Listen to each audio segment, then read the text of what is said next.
السلام علیکم ورحمۃ اللہ وبرکاتہ۔ دی قرآن اسکول کے پلیٹ فارم کے توسط سے سبق نمبر 4 کے ساتھ حاضر خدمت ہے آپ کا میزبان حافظ عثمان ظہور۔ عزیز دوستو، آج کے اس سبق یعنی سبق نمبر 4 میں سورۃ الفاتحہ کی آیت نمبر 6 اور آیت نمبر 7 پر کچھ روشنی ڈالیں گے۔ تو باقاعدہ اپنے سبق کا آغاز کرتے ہیں۔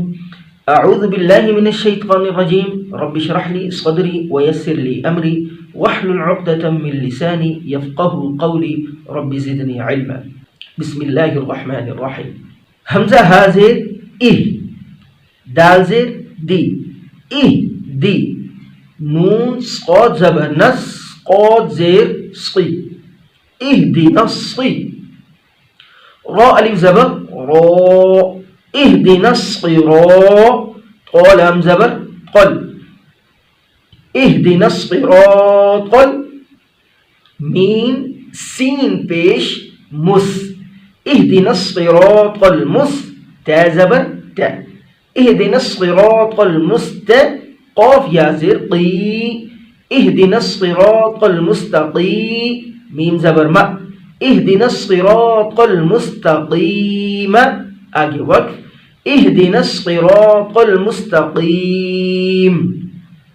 اس آیت میں اہدنا اس کا مفہوم ہے دکھا ہمیں، اہدی ہدایت، اہدی ہدایت سے ہے یعنی رہنمائی کر، نہ ہماری، نون علی زبر نہ، اس کا مفہوم ہے ہماری، اہدنا رہنمائی کر ہماری، الصراط راستہ، المستقیم سیدھا، یہ لفظی ترجمہ ہے، با محاورہ ترجمہ ہوگا، ہماری رہنمائی کر سیدھے راستے کی طرف، اہدنا دکھا ہمیں، دوسرے لفظوں میں رہنمائی کر ہماری، اور ایک اور مفہوم ہے منزل مقصود تک پہنچا ہمیں، وہ منزل مقصود جو سیدھے راستے تک پہنچتی ہے، اہدنا دکھا ہمیں، الصراط المستقیم راستہ، المستقیم سیدھا۔ تو اس سے اگلی آیت میں سیدھے راستے کی جو ہے وہ وضاحت کی جا رہی ہے۔ صاد زیر صی، را الف زبر را، صرا، قلم زبر قل، لام زبر لا، صراط قل، ذال یا زیر ری، جیسا کہ بتایا گیا تھا کہ جو ذال ہوتا ہے اس میں ہم نے اپنی زبان کو اوپر والے سامنے والے دو دانتوں پہ لگانا ہے۔ ثا، ذال اور وا 3 حروف ہے۔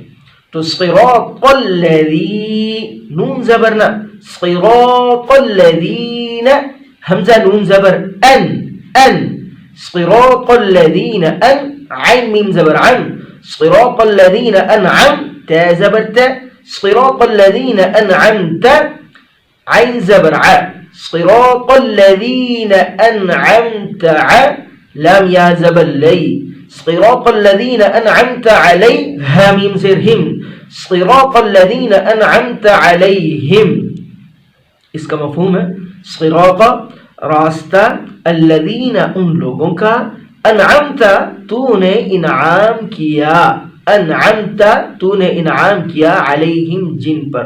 تو پیچھے سے جو بات چلتی آ رہی ہے کہ ہمیں سیدھا راستہ دکھا، اہدنا دکھا ہمیں، الصراط راستہ، المستقیم سیدھا۔ صراط راستہ، سیدھا راستہ کون سا ہے؟ صراط راستہ، الذین ان لوگوں کا، انعمت تو نے انعام کیا، علیہم جن پر۔ یہ کون لوگ ہیں جن پر اللہ رب العزت نے انعام کیا؟ قرآن حکیم میں اس بات کی وضاحت موجود ہے، چنانچہ اللہ رب العزت کا فرمان ہے وَمَن يُطِعِ اللَّهَ وَالرَّسُولَ، اور جس نے اللہ کی اطاعت کی، والرسول اور رسول اللہ صلی اللہ علیہ وسلم کی اطاعت کی، فَأُولَئِكَ مَعَ الَّذِينَ أَنْعَمَ اللَّهُ عَلَيْهِمْ، تو یہ لوگ ان لوگوں کے ساتھ ہوں گے، انعم اللہ علیہم، اللہ رب العزت نے جن پر انعام کیا۔ اللہ رب العزت نے کن لوگوں پر انعام کیا؟ من النبیین، نبیوں میں سے، والصدیقین اور صدیقین میں سے، والشہداء اور شہداء میں سے، والصالحین اور صالحین میں سے، یعنی نبی، سچے لوگ، صدیقین، شہداء اور صالحین نیک لوگ، یہ 4 قسم کے لوگ ہیں جن پر اللہ رب العزت نے انعام کیا۔ تو فرمایا وَحَسُنَ أُولَئِكَ رَفِيقًا، اور یہ بہترین رفاقت ہے، اور کیا کہنے اس رفاقت کے، تو ان لوگوں پر اللہ رب العزت نے انعام کیا۔ تو قرآن حکیم میں ہمیں ابتدا میں اس بات کی تعلیم دی جا رہی ہے کہ اللہ رب العزت سے سیدھے راستے کی ہدایت مانگنی چاہیے، ان لوگوں کا راستہ جن پر اللہ رب العزت نے انعام کیا۔ اپنے اس سبق کا ہم یہیں اختتام کرتے ہیں، انشاءاللہ اگلی مرتبہ ایک نئے سبق کے ساتھ حاضر خدمت ہوں گے۔ تب تک حافظ عثمان ظہور کو اجازت دیجیے۔ والسلام علیکم ورحمۃ اللہ وبرکاتہ۔